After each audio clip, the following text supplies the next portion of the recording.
아멘. 여러분 혹시 숨은 그림 찾기 해보신 적 있으세요? 숨은 그림 찾기. 네. 지금도 이게 있는지는 제가 잘 모르겠는데 예전에 그 모 회사의 과자 중에 그 박스에 비닐봉지가 담겨져 나오는 과자가 있었어요. 제가 간접 광고라서 그 과자가 뭔지를 제가 이야기 드릴 수 없는데, 그 상자를 열면 봉지 안에 과자가 들어있고요, 그 상자 내부에 보시면 숨은 그림 찾기를 할 수 있는 그림이 이렇게 있는 그런 과자가 있었습니다. 제가 항상 그 과자를 먹을 때 먼저 봉지를 꺼내고 그 안에 있는 숨은 그림 찾기를 하고, 그것이 다 끝나면 이제 봉지를 찢어서 그 상자에 다시 넣어서 먹었습니다. 여러분 해보신 분 아시겠지만요, 이 숨은 그림 찾기에는 두 가지 그림이 있습니다. 첫 번째는 굳이 찾지 않아도 눈에 보이는 그림이 있어요. 그런가 하면 두 번째는 바로 보이진 않는데 좀 눈을 크게 뜨고 찾아보아야 할 그림이 있어요. 숨겨진 그림이 있다는 것이죠. 여러분, 숨은 그림 찾기는 보이는 그림을 찾는 것입니까? 보이지 않지만 찾아야 할 그림을 찾는 것인가요?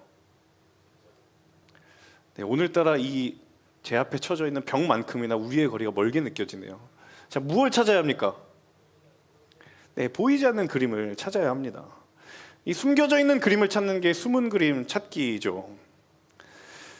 자, 여러분, 숨은 그림 찾기를 하기 이전에 눈에 보이는 그림이랑 그리고 내가 찾아서 발견한 그림이 같습니까? 다른가요? 다릅니다. 분명히 다릅니다. 저는 이 숨은 그림 찾기를 생각할 때마다 하나님께서 저와 여러분의 인생 가운데에 이루어 가시는 하나님의 일들이 이와 같지 않을까라는 생각이 들어요. 하나님이 우리의 인생 가운데 이루어 가시는 일들이 마치 숨은 그림 찾기와 같지 않을까. 우리의 시선에 보이는 일이 존재합니다. 한편으로는 그런가 하면 하나님의 시선에서 보이는 일이 존재해요. 문제는 무엇이냐면 하나님의 시선에서 보이는 일이 우리 눈에는 잘 보이지 않는 경우가 굉장히 많다라는 것이죠. 자, 그러다 보니까 하나님의 일이 존재한다라는 사실조차도 잊고 살아가는 경우가 대단히 많다라는 거예요. 그러니까 우리 시선에 보이는 일이 마치 우리 눈앞에 우리의 삶에 벌어지는 전부의 일인 것처럼 생각하면서 살아가는 경우가 많다라는 것이죠.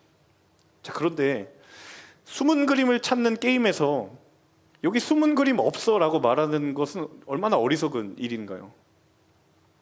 내 눈에 보이지 않는다라고 해서 그 그림이 없는 건 아니거든요. 자, 느헤미야서에 기록되어 있는 예루살렘 성벽 재건의 역사를 가만히 살펴보면 그런 생각이 들게 됩니다. 특별히 오늘 우리가 함께 나눌 이 본문 느헤미야 7장은요 더 그런 생각이 듭니다. 저는 오늘 이 말씀을 나누면서 저와 여러분의 삶 안에도 분명히 존재하는 하나님의 숨겨진 그림, 가장 먼저는 그것을 발견할 수 있는 은혜와 축복이 있기를 주님의 이름으로 축복합니다. 그리고 그것을 통하여서, 그 그림을 통하여서 저와 여러분에게 주시는 하나님의 약속 위에 다시 우리가 굳게 서는 그 결단의 시간이 되기를 주님의 이름으로 축복합니다. 우리 먼저 1절의 말씀을 다시 한번 읽어보면 좋겠는데요, 1절의 말씀 다시 한번 읽겠습니다. 성벽을 건축하고 문짝들을 달고 나서 문지기와 노래하는 사람들과 레위 사람들을 임명했습니다. 자, 여러분 자막에 색깔이 다른 표현이 있죠? 자, 1절을 보니까 이런 표현이 있습니다. 성벽을 건축하고 문짝들을 달고 나서 라는 표현이 있습니다. 자, 지난주 말씀을 혹시 기억하실 수 있는 분이 계시다면 이 부분을 이해하는 데 굉장히 도움이 되실 거라고 생각이 들어요.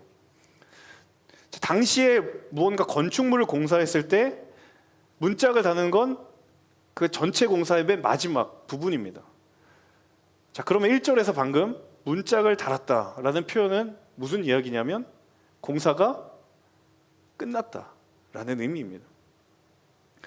제가 이 설교 준비를 하면서 1절을 묵상하다가 이 성벽을 건축하고 문짝을 달았다라는 표현에 한참 동안 머물러 있었어요. 왜냐하면 이 말이, 이 표현이 언급되어 있는 위치가 느헤미야 전체 가운데 제 눈에 들어왔기 때문이에요. 이게 무슨 말을 이야기하는가? 자, 여러분, 느헤미야가 전체 몇 장이죠? 저를 봐도 답이 안 나옵니다. 몇 장이죠? 13장입니다. 느헤미야 전체는 13장이에요. 자, 특히나 성벽 재건이라고 하는 이 느헤미야의 주제와 같은 이야기를 놓고 보면요, 느헤미야 바로 앞에 위치한 성경이 에스라거든요. 이 에스라와 느헤미야는 거의 하나로 이어지는 이야기예요. 심지어 히브리어 성경을 보면요, 느헤미야, 에스라는 구분되어 있지 않아요. 그냥 에스라, 느헤미야예요. 그게 한 권이에요. 자, 그런데 지금 하나님께서 느헤미야에게 말씀하신 성벽 재건에 관한 이야기가, 그것이 마무리되었다라는 이야기 위치가 어디냐면 전체 13장 가운데 오늘 몇 장이죠? 7장입니다. 7장이에요. 바꾸어 이야기하면, 자, 이 이야기 끝나면 지금 몇 장 더 남아있는 거예요? 6장 더 남아있는 거예요. 이런 질문 여러분에게 드려보겠습니다. 여러분, 느헤미야의 주제는 성벽 재건에 관한 이야기 아닌가요? 그게 중심적인 이야기 아닌가요? 자, 그것에 동의하신다면 그럼 나머지 6장은 뭐지? 라는 생각이 들게 되는 거예요. 느헤미야 7장에서 성벽이 재건이 끝났다라고 해서 그 이야기가, 느헤미야가 끝나도 전혀 이상할 것 같지 않은데, 지금 우리 눈 뒤에는 뭐가 있냐면 6장이나 더 있어요. 아직 느헤미야의 내용이 6장이나 이 더 남은 상황 속에서 성벽 재건의 이야기가 지금 끝났습니다. 끝났어요. 제가 7장 1절에 계속 한참 동안 머물러 있었던 이유가 바로 여기 있었던 거예요. 자, 그러면 나머지 이야기는 뭐지? 라는 생각이 드는 거예요. 자, 7장 2절부터 마지막 13장까지는 뭐지? 별로 중요하지 않은 이야기인가? 별책부록인가? 조금 더 고민을 해봤어요. 자, 그러면 하나님은 도대체 이 7장 이후부터 13장 마지막까지 무슨 이야기를 하려고 하실까? 그런 생각이 문득 들게 되었어요. 굉장히 중요한 결론에 다다랐습니다. 어떤 것이냐면, 느헤미야의 주제는 성벽 재건이 전부가 아니구나. 느헤미야에 대한 이야기가 성벽 재건에 관한 이야기가 전부가 아니구나라는 것을 발견하게 됐어요. 자, 우리가 느헤미야의 중심 주제라고 생각했던 성벽 재건에 관한 그 이야기가 하나님께서 느헤미야 전체를 통해서 하고자 하시는 말씀의 전부가 아니다라는 거예요. 문득 그런 생각이 또 들었습니다. 자, 어쩌면 우리의 삶을 바라보는 우리의 시선이 이렇지 않을까? 느헤미야 성벽 재건의 이야기가 느헤미야의 전부가 아니었어? 근데 왜 끝이 안 나고 아직 6장이 더 남아있는 거지? 라는 생각이 드는 거예요. 여러분, 하나님은요, 아직 우리에게 들려주고 싶은 말씀을 남겨두셨다는 사실을 기억하십시오. 자, 이 자막 한번 같이 한번 따라해 볼까요? 아직 하나님은 우리에게 들려주고 싶은 말씀을 남겨두셨다. 여러분, 아멘입니까? 성벽 재건의 역사가 끝났으니까 이제 느헤미야 이야기는 끝이구나. 아니요, 절대로 그렇지 않아요. 하나님께서 자기 백성을 향하여서 하고 싶은 이야기가 여전히 남아있고, 그 말씀을 통해 하나님께서 저와 여러분에게 들려주고 싶은 하나님의 말씀이 여전히 남아있어요. 숨겨두었던 하나님의 마음이 아직 있다라는 거예요. 여러분, 이 사실이 얼마나 우리에게 큰 위로가 되고 또 소망이 되는가. 지금까지 내게 들려지고 내 눈에 보여졌던 상황들이 내 뜻에 맞았고 내가 원하는 것들이었다라고 한다면, 이제는 이 말씀 앞에 이제는 하나님께서 하고 싶은 이야기가 무엇인지를 한번 들어봐야 되겠구나라는 마음과, 또 반대로 지금까지는 내게 들려지고 보여졌던 상황이 전혀 내가 원하지 않는 상황이 연속이었다라고 한다면, 여러분, 이 말씀은 우리에게 얼마나 큰 위로와 소망이 되는지 몰라요. 아직 하나님은 끝나지 않았다는 거예요. 아직 하나님은 하실 말이 더 남아있다는 거예요. 여러분, 그 약속이 얼마나 우리에게 위로가 되고 소망이 되는가. 이런 질문을 제가 또 던져보았어요. 왜 이게 차이가 있을까? 우리는 여기서 끝인 줄 알았는데 하나님은 왜 끝이 아니라고 생각하실까? 그 생각의 차이가 무엇일까? 이 생각의 차이와 이 인식의 간극의 이유는 뭘까? 여러분 1절에요. 여기에 대한 대답이 있습니다. 우리 다시 한번 1절을 읽어보면 좋을 것 같은데요. 1절 다시 한번 읽어보도록 하겠습니다. 성벽을 건축하고 문짝들을 달고 나서 문지기와 노래하는 사람들과 레위 사람들을 임명했습니다. 자, 이번엔 다른 곳에 색깔이 표현이 되어 있어요. 자, 느헤미야가 성벽 공사가 끝난 다음에 가장 먼저 한 일이 뭐냐면 문지기와 노래하는 사람들과 레위 사람들을 세운 거였다고 해요. 자, 세 부류의 사람이 나오죠. 문지기, 노래하는 사람, 레위 사람. 다 어떤 사람들이냐면 성전에서 예배를 위해 삶을 드리는 사람들이에요. 예배에 필요한 사람들이 문지기였고 레위 사람들이었고 노래하는 사람들이었어요. 자, 눈에 보이는 건축의 역사가 다 끝났을 때 느헤미야가 가장 먼저 한 일이 무엇이냐면 그 사람들을 세워서 예배를 회복하려는 노력을 했다라는 거예요. 다시 예배를 세우기 위해서 필요한 사람들을 모으기 시작했다라는 것입니다. 자, 성벽 재건이 마무리되었어요. 끝났는데도 왜 느헤미야서는 끝나지 않고 계속되고 있는가? 성벽 재건의 공사가 마무리되었다면 느헤미야의 이야기는 끝이 아닌가? 왜 이야기는 끝나지 않았는가? 여러분, 일은 끝나도 신앙은 계속되는 거예요.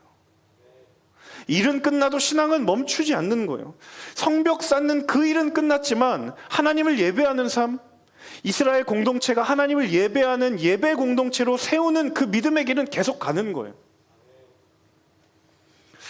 여러분, 누구도 예상하지 못했던 사상 초유의 사태가 이번 13기 폴투 가운데 일어났습니다. 어떤 일이냐면 코로나19 때문에 개편의 시기가 연기가 됐어요.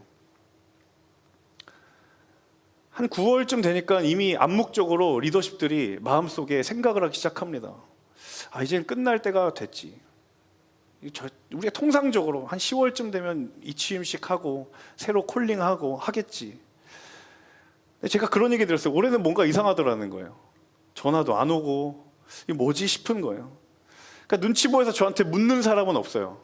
괜히 전화했다가 콜링 당할까 봐.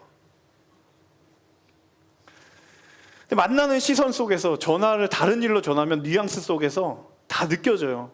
그리고 꼭 저한테 이렇게 말하는 것만 같았어요. 그런데 목사님 언제 끝나요? 아닌 것처럼 저를 쳐다보시면 굉장히 좋지 않습니다. 또 어떤 분은 그런 이야기도 하더라고요. 제가 살다가 52주가 넘는 목양일기를 보는 건 처음입니다.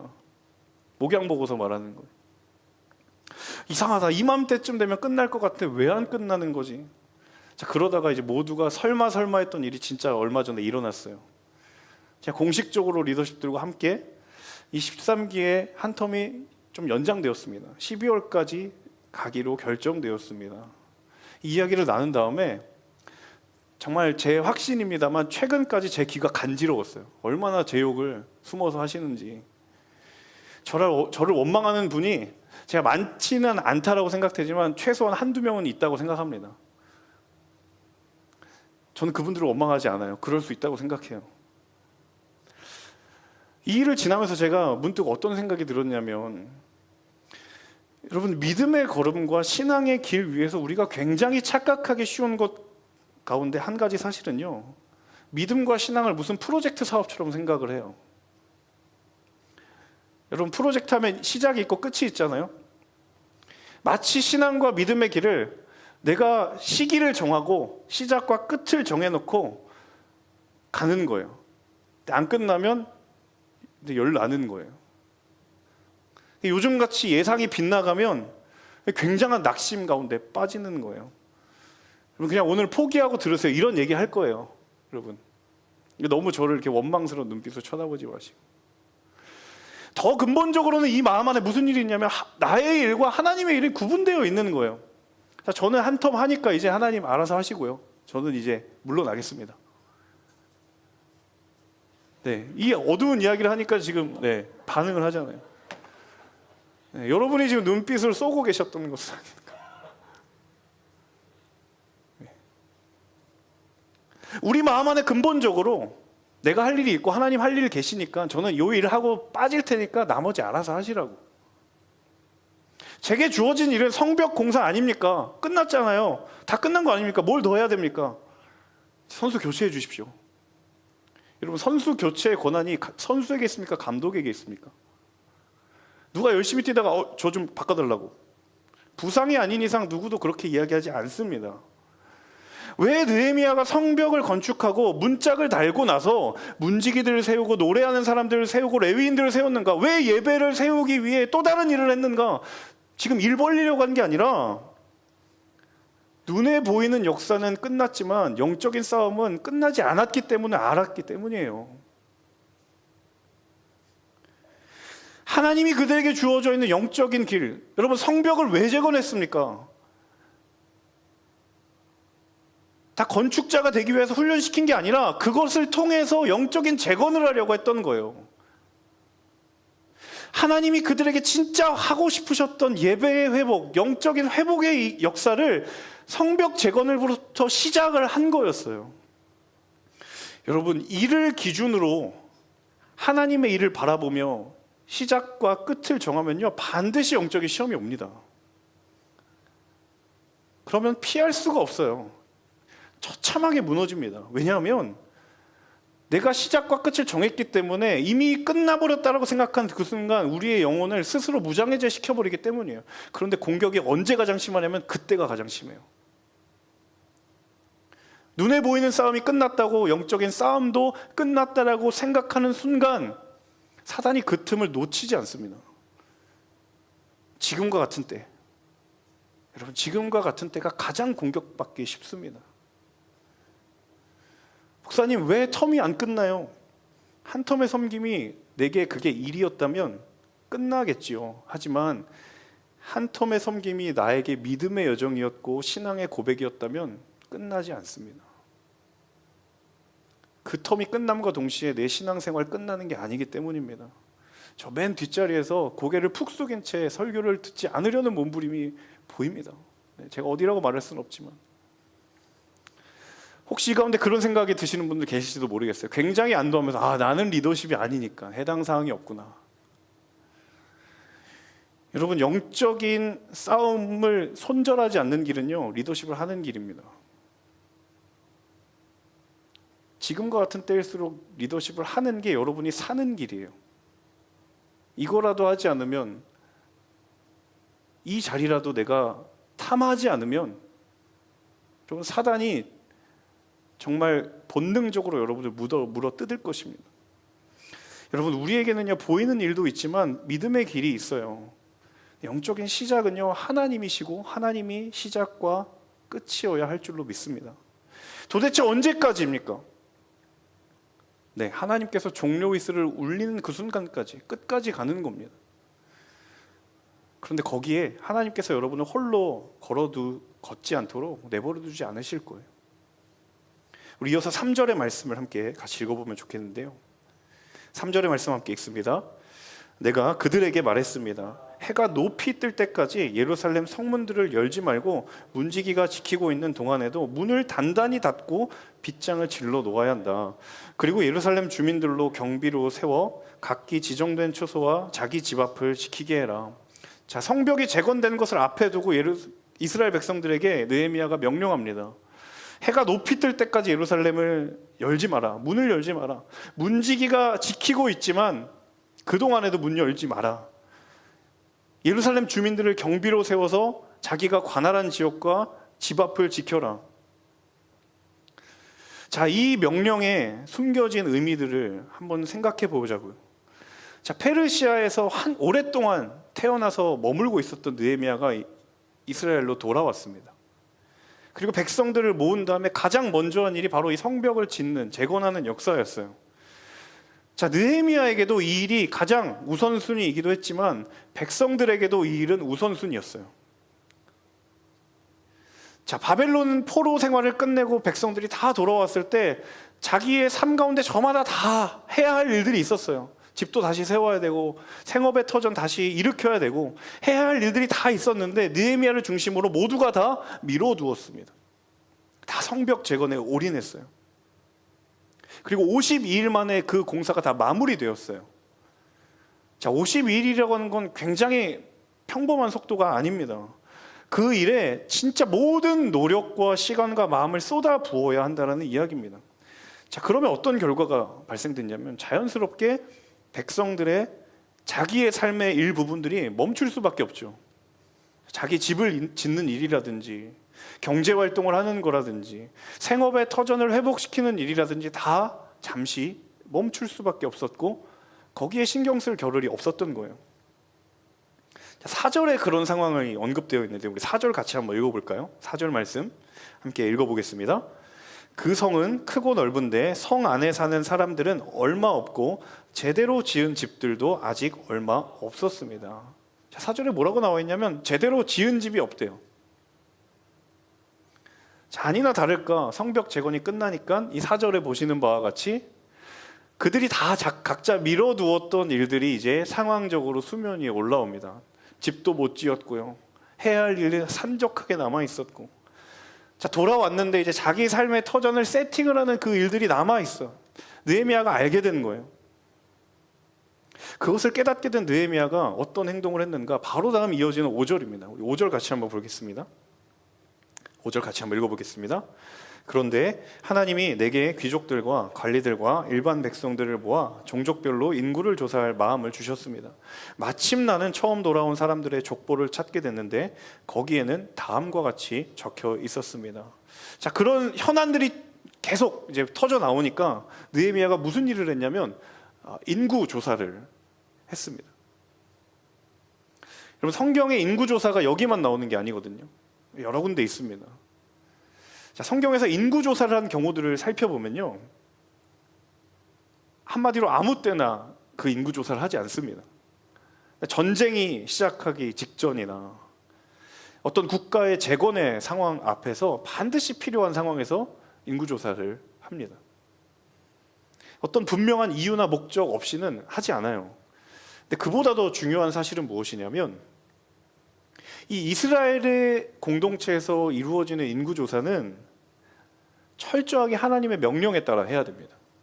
하나님의 명령에 따라 인구조사를 하게 되어 있어요.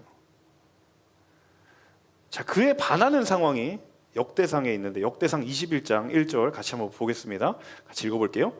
사탄이 일어나 이스라엘을 치려고 다윗에게 이스라엘의 인구를 조사할 마음을 불어넣었습니다. 똑같이 인구조사가 다윗이 진행된 인구조사인데요, 이 역대상 21장에는 이제 다윗이 빼앗겼던 언약궤를 다시 예루살렘으로 가져왔고 그 뒤부터 이제 막 전쟁하기만 하면 이기는 거예요. 승승장구하던 그 상황 가운데 일어난 사건이 바로 이 역대상 21장입니다.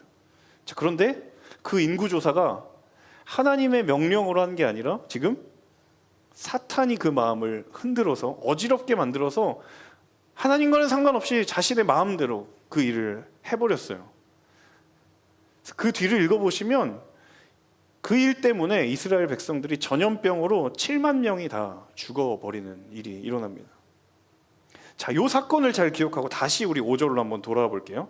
5절 다시 한번 읽어보면 좋겠습니다. 함께 읽겠습니다. 그런데 하나님이 내게 귀족들과 관리들과 일반 백성들을 모아 종족별로 인구를 조사할 마음을 주셨습니다.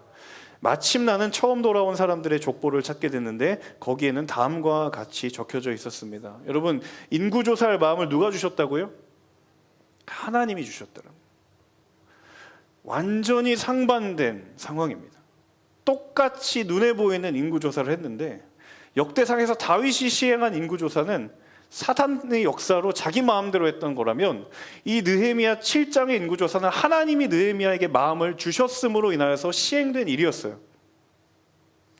자, 하나님의 뜻을 따랐다, 느헤미야가 순종했다. 여러분, 그것만으로도 얼마나 귀한 겁니까?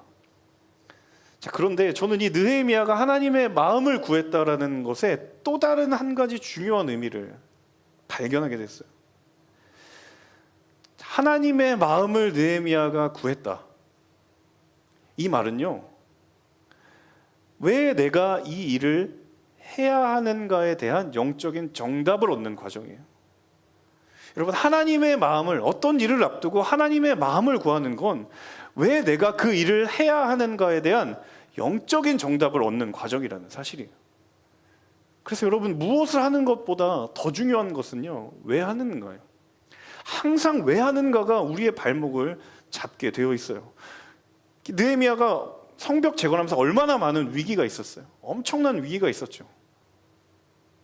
지독한 대적자의 공격을 넘어설 수 있었던 것은요, 단 한 가지. 왜 내가 이 일을 해야 하는가에 대한 정답이 느헤미야에게 주어져 있었기 때문입니다.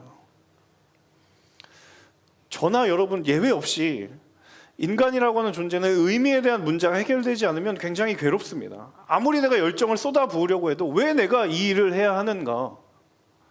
그 답이 해결되지 않으면 너무도 힘들어하는 거예요.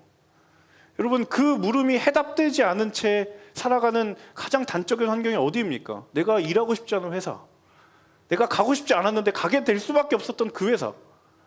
왜라는 의미가 도무지 해결이 안 되기 때문에 몸이 힘든 거예요. 사역자들도 마찬가지예요. 이 사역의 자리가 하나님이 왜 나를 부르셨는지에 대한 끊임없는 물음이 해결되지 않으면 그 자리는 그냥 힘든 자리예요. 그냥 일이 힘들고 일이 많아서 사람이 힘들어하기도 하지만 더 궁극적으로는요, 절망이 심각해질 때는 언제냐면 왜 내가 이 일을 해야 되지? 라는 물음이 이제 내 마음을 감쌀 때. 왜 하는가? 왜 해야 하는가? 이 물음이 해결되지 않으면 아무리 눈에 보이는 성과가 있어도 사람은 불행함을 느끼고 힘들어 한다라는 거예요. 저는 여러분에게 그렇게 한번 묻고 싶어요. 여러분, 지금 여러분의 삶에서 여러분이 전력 투구하고 있는 것 있죠? 전력 투구하고 있는 것. 그거 왜 하세요, 여러분? 목사님 한가한 소리 하시네. 졸업했으면 당연히 먹고 살아야죠. 직장도 찾아야죠. 여러분, 그 직장 가려면 학점 쌓아야죠. 목사님, 그 별로 이유가 있는 게 아니에요. 그냥 열심히 하는 거예요. 그렇게 생각할 수 있어요. 목사님, 돈 벌어서 먹고 살아야 되니까요. 당연히 그렇죠. 저마다 다 그것을 하는 것에 왜 내가 열심히 하느냐에 대한 저마다의 나름의 이유가 있습니다. 저는 그런데 그것에서 조금 더 근본적인 이유를 우리가 다시 한번 물어보자는 거예요. 왜 내가 그것을 하느냐는 거예요. 여러분의 전체의 긴 시간의 인생 가운데 도대체 그것은 무슨 영적인 의미와 이유가 있느냐라는 거. 이 물음은요, 여러분 당장은 미뤄두면서 살 수 있습니다. 바빠 죽겠는데 그것까지 생각할 겨를이 없어요. 여러분, 할 수 있는 한 외면하면서 다 대부분 살아갑니다. 그런데 문제는 무엇이냐면 이 질문이 절대로 사라지지 않습니다. 그리고 더 심각한 것은 내가 예상하지 못했던데 그 질문이 내 마음에 꽂힙니다. 그럼 이제 속절없이 흔들리는 거예요. 왜냐하면 답을 내가 얻으려고 하지 않았기 때문에. 그 순간에 내가 급하게 불이 나게 대답을 찾는다? 여러분, 그건 너무 어려운 문제예요. 오히려 그 질문을 하는 게 더 괴로운 상황이 온다라는 거예요. 여러분, 왜라는 사실이 해결되면 무엇을 해야 할까? 어떻게 해야 될까? 라는 질문은 자연스럽게 풀려나가게 되어 있어요. 마지막 이 한 가지 사실만 기억하면 좋을 것 같아요. 여기까지는 교회에서도 들을 수 있고요, 세상에 나가서 좋은 강연 들으셔도 여기까지는 들으실 수 있어요. 왜 하는가? 여러분 들어보셨을 거예요. 근데 성경은요, 거기가 끝이 아니다라는, 그게 끝이 아니에요. 무엇을 하는가 보다 왜 하는가가 중요하다? 이게 결론이 아니에요. 왜 하는가가, 그 물음이 중요하다? 성경이 하고 싶은 말이 거기가 전부가 아니에요. 성경의 관심은요, 왜라는 물음에 대한 대답이 어디서 오느냐, 왜 해야 하는가에 대한 대답을 어디서 구하는가. 성경은 그 대답이 하나님께로부터 온다라고 이야기합니다. 느헤미야가 정말 엄청난 그 일, 성벽 재건의 그 일이 끝난 뒤에도 탈진하지 않았고, 소진되지 않았고, 허무해지지 않았고, 퍼지지 않았고, 그럴 수 있는 이유는 왜 해야 하는가에 대한 물음을 얻었는데 그 물음을 하나님께로부터 받았기 때문이에요. 여러분, 하나님이 정답을 가지고 계시기 때문에 하나님으로부터 정답을 얻어야 되는 거예요. 여러분, 이것이 바로 영적인 숨은 그림 찾기의 원리입니다. 숨겨져 있는 그림을 찾는 하나님이 우리에게 주신 원리예요. 믿음의 걸음이 프로젝트가 끝나는 것처럼 딱딱 끝나고 마침표 찍고 새롭게 시작하고 얼마나 좋겠어요. 저도 그렇기를 원합니다. 그런데 그렇게 되지를 않아요. 절대로 그렇지 않아요. 설교 마무리니까 우리 분위기 좋게 끝내야 되잖아요. 여러분, 콜링하려고 제가 이 설교하는 거 아니었어요. 정말 저도 여기서 끝나고 다음에 아무 일이 없기를 바라는 마음이 저에게도 있어요. 그런데 그렇지 않잖아요. 제가 정말 안타까운 건 리더십 정말 열심히 했던 그 지체가 끝남과 동시에 교회에서 보이지 않는 거예요. 정말 안타까워요. 정말 마음이 아파요. FA를 다녀왔는데 돌아와서 제가 우연치 않게 SNS 사진을 봤는데 하나님을 떠나 있는, 이게 도대체 뭘까? 리더십을 섬기는 게 시작과 끝이었다면, FA를 갔다가 다녀오는 게 내 신앙의 걸음의 시작과 끝이었다면, 이것만큼 안타까운 일은 없잖아요. 여러분, 그렇게 신앙생활 끝나지 않잖아요.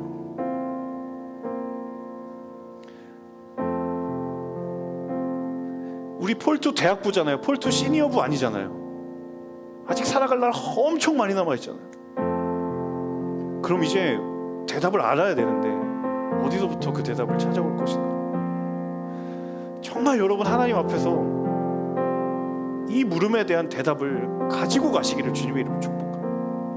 그 대답을 가진 자는요, 무엇을 하든 요동치 않을 줄로 믿습니다. 낭망하지 않을 줄로 믿습니다. 우리 모두에게 이 대답이 필요한 시대입니다. 이 정답이 필요한 시대입니다. 목사님, 저는 코로나 끝나면 순모임 재개할게요. 코로나가 언제 끝날 줄 알고요. 우리의 마음을 다시 한번 하나님께로 집중하면 보이지 않았던 것들이 보이게 되는 귀한 은혜의 시작이 우리 모두의 삶 가운데에 시작될 줄로 믿습니다. 우리 함께 그 마음 가지고 우리 이 찬양 함께 불렀으면 좋겠어요. 하나님, 하늘에 나는 새도 주님 돌보시는데, 하나님, 우리의 인생 하나님이 책임져 주신다라는 것 너무 자명한 사실 아닙니까? 하나님, 우리를 이끌어 주옵소서. 하나님, 우리를 주의 영광 가운데 거하게 하여 주옵소서. 그 대답을 붙들고 나아가는 우리의 인생 될 수 있기를 소망합니다. 우리 함께 이 찬양 부르시고 함께 간절한 마음으로 기도하며 나아가도록 하겠습니다.